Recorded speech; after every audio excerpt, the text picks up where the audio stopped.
تفسیر روح البیان میں مفسر قرآن حضرت علامہ اسماعیل حقی رحمۃ اللہ علیہ نے تفصیل سے لکھا ہے کہ عرب کے کافروں میں ایک بہت بڑا دولت مند تھا جس کا نام دہیہ کلبی تھا، جو بعد میں صحابی رسول بنے جنہوں نے توبہ کی۔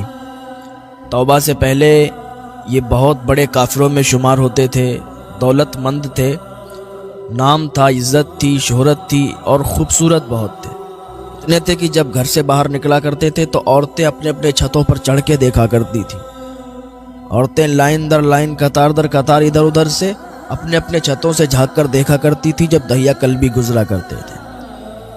ان کے ایمان لانے کے لیے حضور نے ان کے لیے دعا فرمائی اور حضور کی دعا قبول ہوئی۔ ایمان لے آئے تو سرکار کے پاس جب تشریف لائے تو سرکار کے پاس جب آئے تو آنے کے بعد رونے لگے۔ حضور نے فرمایا، دہیہ کلبی کیوں روتے ہو؟ کہ سرکار میں بہت بڑا گناہگار ہوں، میں نے اپنی 70 بچیوں کو زندہ دفن کیا ہے سرکار، میں نے نہ جانے کتنے گھر اجاڑے ہیں، میں نے نہ جانے کتنوں کو برباد کیا ہے، میں نے نہ جانے کتنے قتل کیے ہیں سرکار، میں بہت گناہگار ہوں۔ حضور نے فرمایا، ابھی جب ایمان نہیں لائے تھے نا تو سب تمہارے گناہ تھے، لیکن جب تم ایمان لے آئے ہو، کلمہ تم نے پڑھ لیا تو مسلمان ہو گئے، اب تمہارا ایک بھی گناہ نہیں ہے، اللہ نے تمہارے سارے گناہوں کو معاف فرما دیا۔ اللہ فرماتا ہے، اور جبریل آئے تھے وحی لے کے، حضور اللہ تعالیٰ فرماتا ہے کہ وہ لوگ جو ایمان نہیں لائے وہ گناہگار ہیں، کافر ہیں، مشرک ہیں، لیکن کافر مشرک اگر ایمان لے آئیں، توبہ کر لیں، ایسے ہو جاتے ہیں جیسے بچہ ماں کے پیٹ سے نکلتا ہے، اس کے کوئی گناہ نہیں ہوتے ہیں، تو بندہ ایسا ہی ہو جاتا ہے جب وہ توبہ کر لیتا ہے، گناہوں سے معافی طلب کر لیتا ہے۔ سرکار نے انہیں بشارت دی کہ تم معاف کر دیے گئے ہو، تمہارے گناہوں کو بخش دیا گیا ہے۔ وہ عرض کرتے ہیں، سرکار جب میں کافر تھا زمانے جاہلیت میں، جب لوگ اپنی اپنی بچیوں کو زندہ دفن کیا کرتے تھے نا سرکار، تو میں بھی اپنی بچی کو زندہ دفن کرنے کے لیے لے گیا تھا۔ میری بیٹی بہت پیاری تھی، بہت خوبصورت تھی، بڑا پیار کرتی تھی، ابا ابا کہہ کے بلاتی تھی۔ سرکار ایک دن میں بیٹھا تھا، میری بیٹی میرے پاس آئی، مجھے پیار کرنے لگی، ابا ابا کہہ کے بلانے لگی، تو میں اس دن اپنی بیٹی سے بولا کہ ٹھیک ہے تم تیار ہو جاؤ، تم ایک جگہ لے چل رہے ہیں دعوت میں۔ میری پیاری بیٹی تیار ہوئی، اس نے کپڑے پہنے اچھے اچھے، اس کی ماں نے تیار کیا، میں اس کو باہر لے گیا سرکار، میں اس کو دفن کرنے کے لیے لے جا رہا تھا، لیکن اسے معلوم نہیں تھا کہ میں اسے کہاں لے جا رہا ہوں۔ سرکار وہ سمجھ رہی تھی کہ وہ دعوت میں جا رہی ہے۔ حضور میں اپنی بچی کو لے کے جب نکلا تو کڑی دھوپ تھی اور ایک جنگل کی طرف میں سنسان جگہ پر چلا گیا۔ جب میں وہاں پہنچا تھا نا، سارے صحابہ بیٹھے ہوئے تھے، دہیہ کلبی ابھی ایمان لائے ہیں، حضور نے دعا فرمائی، دہیہ کلبی نے کلمہ پڑھا، مسلمان ہوئے۔ اب جب مسلمان ہو گئے تو پچھلے جتنے گناہ تھے اللہ نے سب معاف فرما دیے۔ ابھی پچھلی داستان سنا رہے تھے حضور کو کہ سرکار جب میں جنگل کے قریب پہنچا نا، سنسان جگہ تھی، بالکل سناٹا تھا، گرمی بہت تیز تھی۔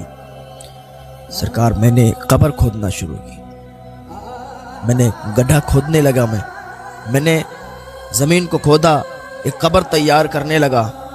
تو میری بیٹی مجھے دیکھ رہی تھی، کہہ رہی تھی، ابا اتنی گرمی میں آپ یہاں گڑھا کیوں کھود رہے ہو؟ میں اس کو دیکھتا تھا اور قبر کھودنے لگتا تھا، کیونکہ زمانے والوں نے تانے بھی بہت دیے تھے، اور وہ زمانہ ایسا تھا نا کہ جب بیٹی ہوتی تھی تو لوگ تانوں سے اس کو مار دیا کرتے تھے۔ اگر وہ زندہ دفن نہیں کیا کرتا تھا نا تو لوگ تانے مارا کرتے تھے کہ تو اپنی بیٹی کو دفن نہیں کرتا ہے، تو اپنی بیٹی سے پیار کرنے لگا ہے، تو اپنی بیٹی سے محبت کرنے لگا ہے، نہ جانے کتنے لوگ تانے دیا کرتے تھے۔ یہ تو حضور کی بدولت سے آج بیٹیوں کو عزت مل رہی ہے۔ جب حضور تشریف لائے تو جو بیٹیاں زندہ دفن ہو رہی تھی نا، ان کو عزت ملی، لوگوں نے وقار سمجھا بیٹیوں کا، عورت کا مقام سمجھا کہ عورت کا مقام کیا ہے۔ حضور نے عورت کے وقار کی پہچان کروائی، ورنہ کوئی عورت کی عزت نہیں کرتا تھا۔ آج لوگ نعرہ لگاتے ہیں کہ بیٹی پڑھاؤ، بیٹی بچاؤ۔ یہ 1400 سال پہلے میرے آقا نے یہی لوگوں کو بتایا تھا کہ بیٹی بچاؤ، بیٹی بچاؤ کا نعرہ لگایا تھا، ہاں، اور بیٹی بچا کے دکھائی تھی، ورنہ لوگ زندہ دفن کیا کرتے تھے، اور سرکار نے بیٹی بچا کے دکھائی، بیٹی کو عزت دلوا کے دکھائی۔ آج جو ساری کائنات میں لوگ بیٹیوں کی عزت کرتے ہیں، عورتوں کی عزت کرتے ہیں، یہ سرکار کی وجہ سے۔ دہیہ کلبی عرض کرتے، سرکار میں نے گڑھا کھودا، میں گڑھا کھود رہا تھا تو میری بیٹی میرے پاس آئی، اپنے چھوٹے سے دوپٹے سے میرے چہرے کو صاف کرنے لگی۔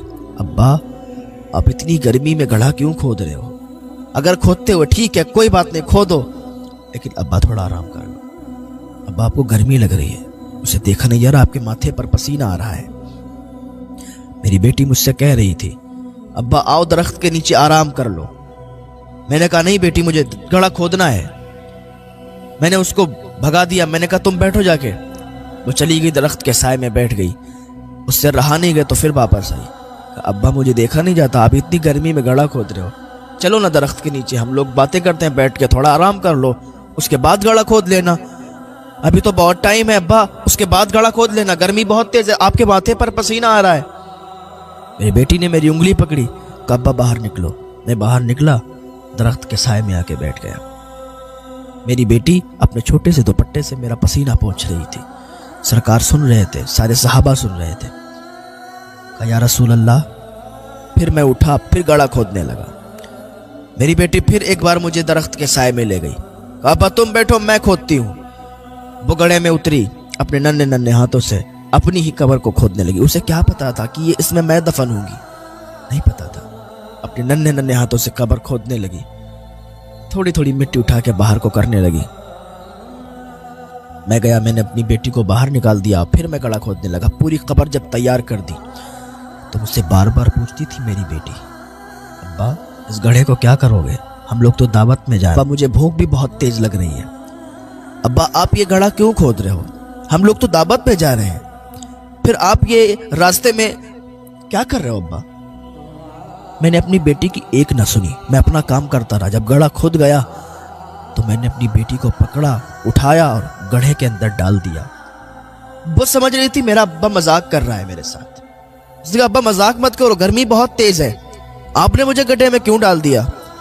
جب پوری قبر بن کے تیار ہو گئی، پورا گڑھا گہرا انہوں نے کھود دیا، دیا کلبی کہتے ہیں میں نے اپنی بیٹی کو گڈھے میں ڈال دیا اور میں اس کے اوپر مٹی ڈالنے لگا تو میری بیٹی مسکرا رہی تھی، ابا مذاق مت کرو، ابا گرمی لگ رہی ہے، مجھے باہر نکالو نا ابا، مجھے گرمی لگ رہی ہے، اس گڑھے میں آپ نے مجھے کیوں ڈال دیا اور مٹی کیوں ڈال رہے ہو۔ اسے مذاق لگ رہا تھا کہ میرا ابا مجھ سے مذاق کر رہا ہے۔ یا رسول اللہ میں تو اسے دفن کرنے کے لیے گیا تھا، میں تو اسے دفن کر رہا تھا۔ سرکار سن رہے تھے، آنسو نکل رہے تھے، صحابہ اکرام بیٹھے تو ان کے بھی آنسو نکلنے لگے۔ کہا حضور میں نے اس کو دفن کرنے کے لیے مٹی ڈالنے لگا، اتنی مٹی ڈال دی جب سینے تک۔ وہ کہنے لگی ابا یہ کیا کر رہے ہو، میں تو سمجھ رہی ہوں آپ مجھ سے مذاق کر رہے ہو، لیکن آپ تو مجھے سچ میں یہاں پر لائے ہو، دفن کر رہے ہو، ابا آپ ایسا کیوں کر رہے ہو، مجھے معاف کر دو، میری کوئی غلطی ہے تو مجھے معاف، میں کھلونے نہیں مانگوں گی، میں کھیلنے کے لیے کوئی چیز نہیں مانگوں گی آپ سے، میں کبھی بھی آپ کو تنگ نہیں کروں گی، ابا مجھے دفن نہ کرو، یوں دفن نہ کرو ابا، مجھ سے کوئی غلطی بھی مجھے معاف کر دو۔ دیا کلبی روتے جا رہے ہیں اور کہتے جا رہے ہیں کہ سرکار میں نے ایک بھی نہیں سنی اپنی بیٹی کی، جب میں نے اس کے گلے تک مٹی ڈال دی نا اس نے ساری آس لگانا بند کر دی، مجھے ابا بولنا بھی بند کر دیا، بس اس نے ایک ہی آس لگائی تھی، اے پروردگار کیا بیٹیوں کو بچانے والا کوئی نہیں آئے گا، کیا بیٹیاں ایسے ہی مرتی رہیں گی، کیا بیٹیوں کو ایسے ہی زندہ دفن کر دیا جائے گا، کیا بیٹیوں کو بچانے والا اب کوئی نہیں آئے گا۔ اس نے ہاتھ اٹھا کے دعا کیے تھے، مولا کوئی بھیج دے جو بیٹیوں کو عزت عطا فرمائے، کوئی بھیج دے جو بیٹیوں کا وقار انہیں واپس کرائے، کوئی ایسا بھیج دے کہ جس کی وجہ سے ساری کائنات میں لوگ بیٹیوں کی عزت کرنے لگے، بیٹیوں کا وقار سمجھنے لگے، بیٹیوں کا مقام سمجھنے لگے۔ مولا لیکن میرے دل پر کوئی اثر نہیں ہوا، میں نے اس کے پورے جسم کو قبر کے اندر ڈھک دیا، میں نے پورے جسم پر سر کے اوپر تک مٹی ڈال دی، اسے دفن کر دیا، اس نے اندر دم توڑ دیا ہوگا۔ سرکار میں نے اپنی بچی کو انہی ہاتھوں سے دفن کر دیا، انہی ہاتھوں سے زندہ دفن کر دیا۔ سرکار میں کیسے معاف کیا جاؤں گا، میں کیسے بخشا جاؤں گا۔ سرکار کے آنسو نکل رہے ہیں، سرکار رو رہے ہیں، لیکن کیا کریں، اب ایمان لے آیا ہے دہیا کلبی، اب حضور کا عاشق ہو گیا ہے، حضور کا دیوانہ ہو گیا ہے۔ حضور نے یوں آنسو پوچھے اور پوچھ کے کہتے ہیں دہیا مت رو، وہ تب کی بات تھی جب تو کافر تھا، وہ تب کی بات تھی جب تو ایمان سے سرفراز نہیں ہوا تھا، وہ تب کی بات تھی جب تو ایمان نہیں لایا تھا، لیکن اللہ کا فرمان ہے جب کوئی بندہ ایمان لاتا ہے، جب کوئی کافر مشرک ایمان لاتا ہے یا جب کوئی توبہ کرتا ہے تو اللہ تعالیٰ اسے ایسے ہی معاف فرما دیتا ہے جیسے اس نے کبھی گناہ ہی نہیں کیے تھے۔ ہاں یہ حضور کی دعاؤں کا اثر ہے، حضور جس کے لیے بھی دعا کرتے تھے وہ دعا فوراً قبول ہو جایا کرتی تھی۔ ارے حضور کا چہرہ ایسا تھا کہ جو بھی حضور کو دیکھتا تھا وہ ان کا دیوانہ ہو جایا کرتا.